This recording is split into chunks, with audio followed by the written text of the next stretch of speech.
Bon, passons à la dernière partie, messieurs, si vous voulez bien, pour conclure ce podcast avec ce beau visuel, projection vers le match retour, donc qui ne sera pas au Camp Nou, hein, vous le savez, ça sera au stade de Montjuïc, dans les hauteurs de la ville catalane, pour ce match retour, donc qui aura lieu mardi prochain.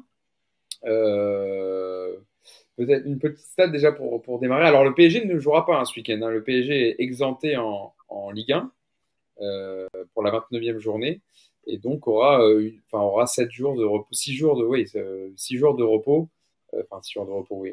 Oui, 6 jours, 5 jours, quoi. Ouais. Oui, le temps. Non, mais je parlais par rapport au déplacement, etc. Il y a 6 jours entre les deux matchs, quoi, de toute façon. Exactement. 6 jours entre les deux matchs. Merci, Yes.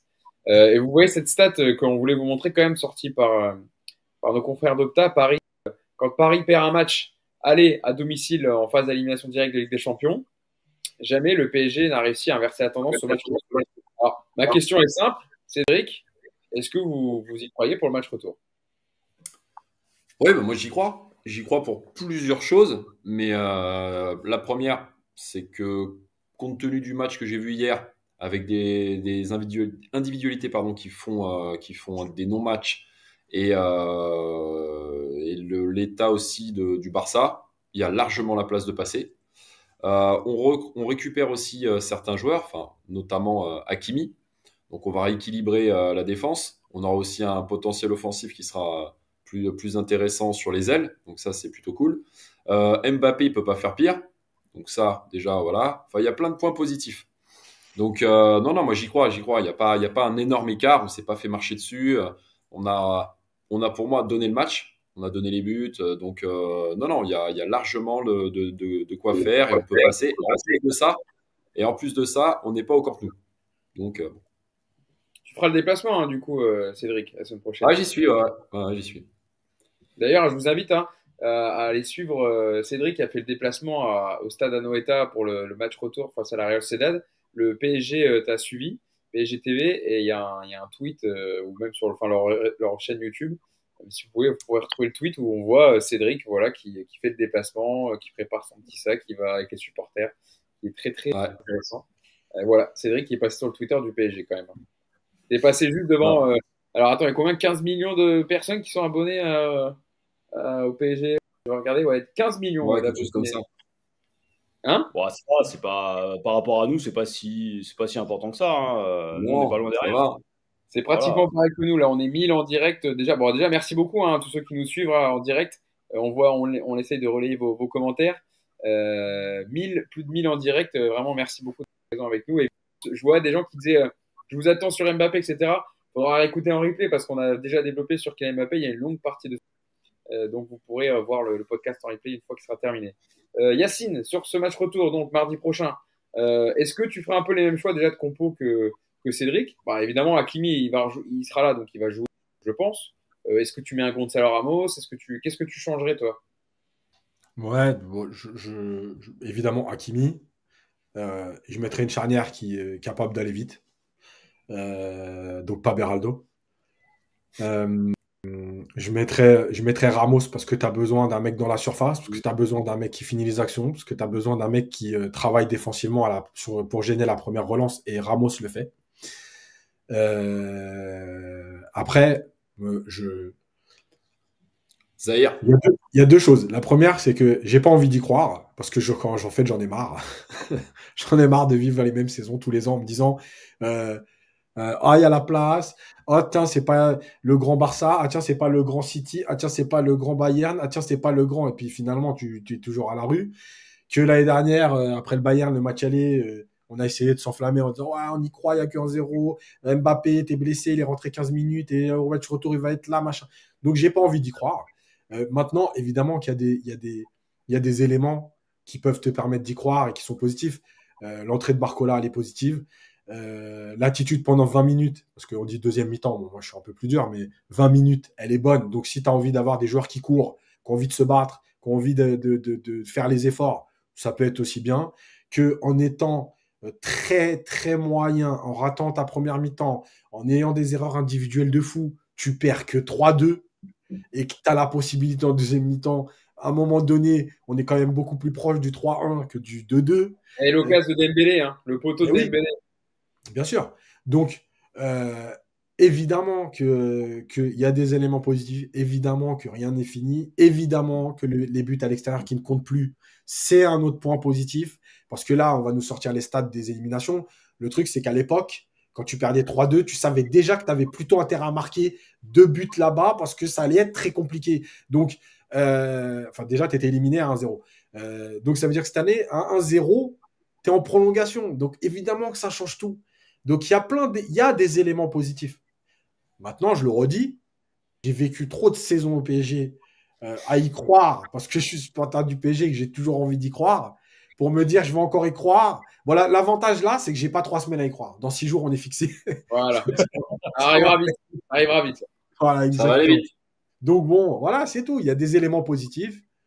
Maintenant, évidemment que si c'était 60-40 ou 50-50, bon, tu es plutôt à 75-25, 80-20 là. Voilà, maintenant, ça reste un match de foot. Voilà.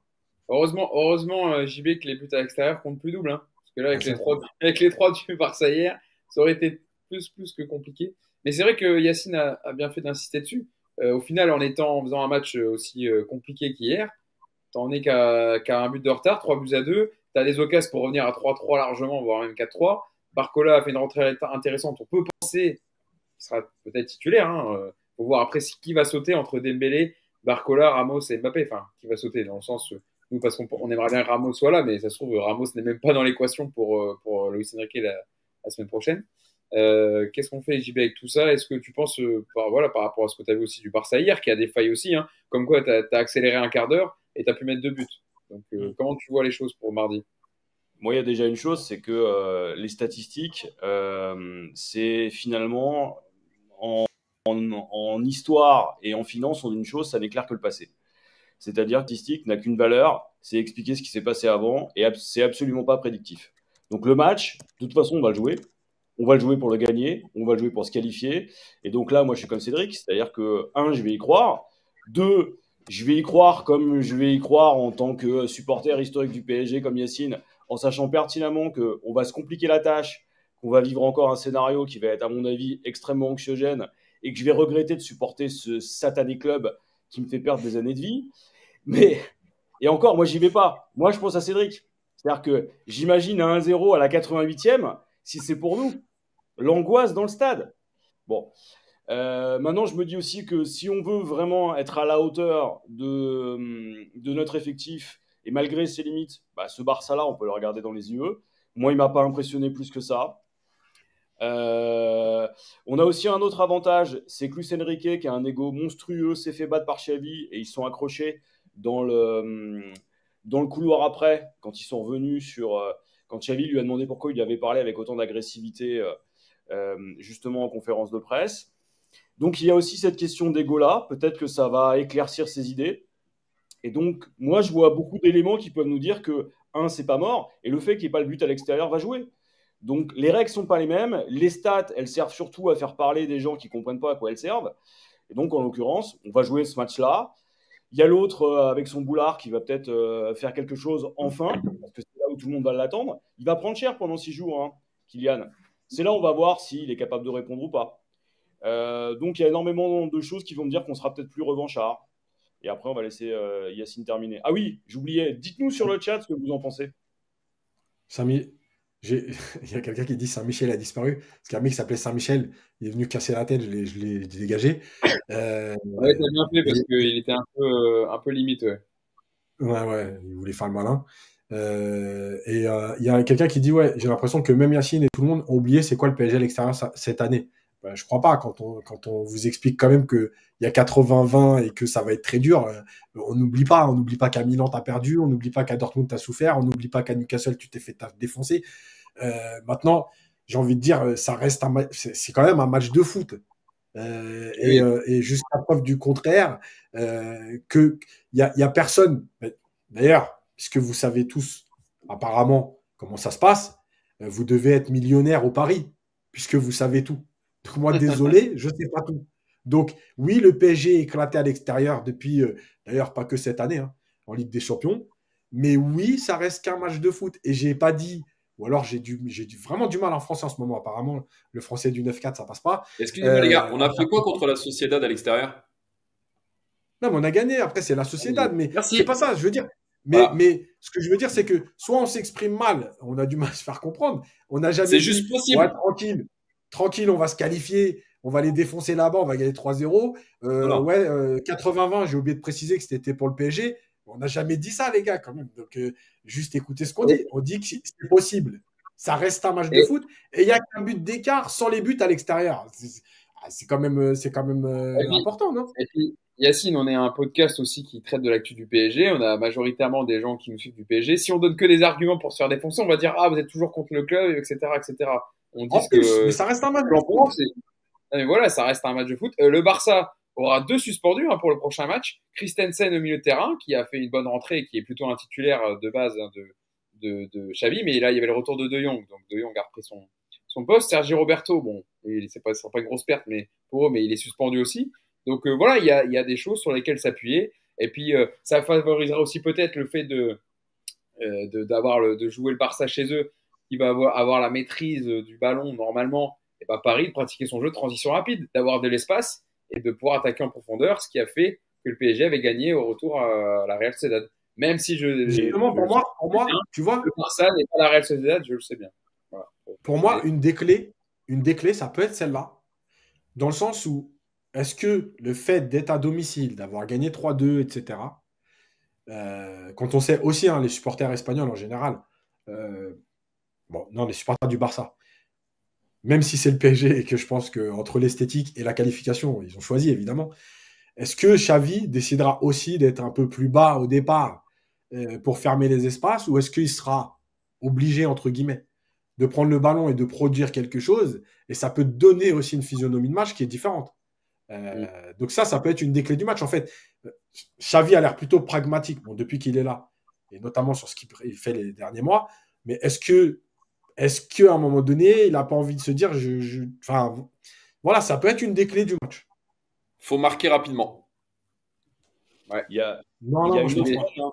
Qu'on a tendance à. Je pense pas parce qu'il y a qu'un but d'écart et franchement, je pense pas parce que en fait, juste je finis là-dessus, mais le but rapide, en fait, il est aussi à double tranchant. En fait, s'il y a 2 ou 3 buts d'écart, le but rapide, il est important. Quand il y a qu'un but d'écart, le but rapide, il peut être à double tranchant parce que dans une équipe qui n'a pas des certitudes de fou, si tu mènes 1-0 au bout de 10 minutes, déjà, il y a la gestion de ce 1-0. Est-ce que tu continues à attaquer ou est-ce que tu recules?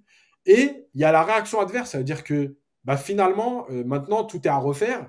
Est-ce qu'il y a un le but, j'ai pas envie de dire. Moi, je pense que de marquer rapidement.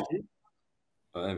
Moi, il y a 2 choses. Je ne sais pas s'il y a des minutes idéales. Je te jure, c'est très compliqué. Ouais, mais chez nous, il y a 2 choses. À la 85e non, parce que nous, on est tellement nuls pour gérer ce truc-là à la fin avec le stress et tout. On est capable de se prendre le vieux but dégueulasse à la 93e sur un bout de chaussure.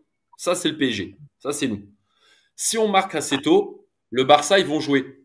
Ils vont être obligés de jouer. Et à ce moment-là, on se retrouve dans la position préférentielle. On va pouvoir faire du jeu en transition, en contrant. Moi, je pense, après, c'est un avis personnel. Pour conclure, parce qu'après, on va rendre le podcast. Ouais, il y a une donnée qu'on a tendance à oublier, c'est que le Barça joue pas dans son stade. Alors, ça n'a jamais été un chaudron, mais il y a des études qui ont montré qu'au-delà de 50 000 places, l'ambiance avait un impact sur l'arbitrage, et cet arbitrage a tendance à plutôt être en faveur du club qui reçoit. Là, en l'occurrence, ils sont à Montjuïc, dans un stade qui est objectivement très sympathique, très bucolique, mais qui n'est pas un stade vraiment impressionnant. Et donc, ça va être intéressant de voir des supporters qui, en général, ne sont pas de grands actifs, dans un stade de dimension largement inférieure, avec un PSG qui va être capable de mettre plus d'intensité. Et je pense que ça aura aussi un impact. Ça ne sera pas déterminant, mais ça va être un petit élément en plus. Et puis, il faut faire confiance aux ultras parisiens qui vont aller là-bas pour se faire entendre, parce que j'imagine qu'ils seront un certain nombre, et que de toute façon, ils feront plus de bruit qu'une bonne partie des Barcelonais sur place. Toujours. Moi, je te donne un dernier avis. Il y a quelqu'un qui en parle là dans le chat, justement. Moi, je pense vraiment qu'il faut faire un match type Bundesliga et tout ouvrir. C'est-à-dire qu'il faut y aller. Il faut pas, il n'y a pas de, évidemment. Marquer rapidement. Ouais.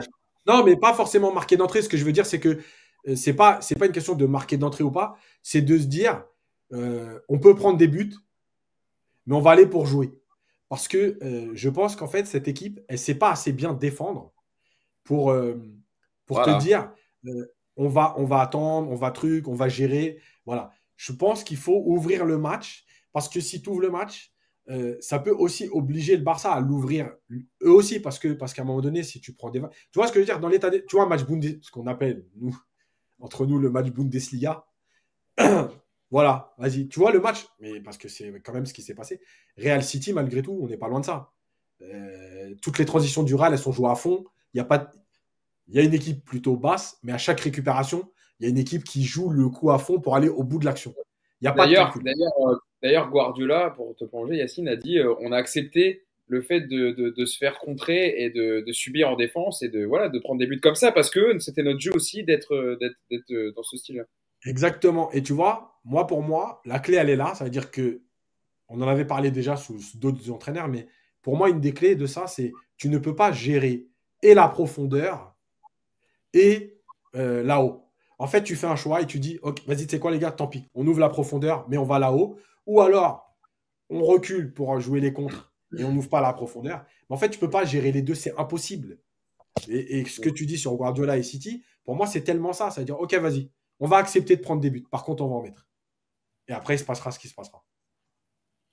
Bon, bah on verra tout ça mardi prochain donc à Montjuïc pour le match retour de quart de finale, retour de Ligue des Champions, le Paris Saint-Germain qui est mené d'un but avant ce match donc retour en terre catalane, donc 3 buts à 2 pour avantage Barça avec donc ce but de Christensen hier marqué qui voilà oblige le Paris Saint-Germain à rattraper son retard au match prochain. Alors pour vous donner quand même vous avez vu le résultat, hein, l'Atlético Madrid s'est imposé 2 buts à 1 pour son match aller.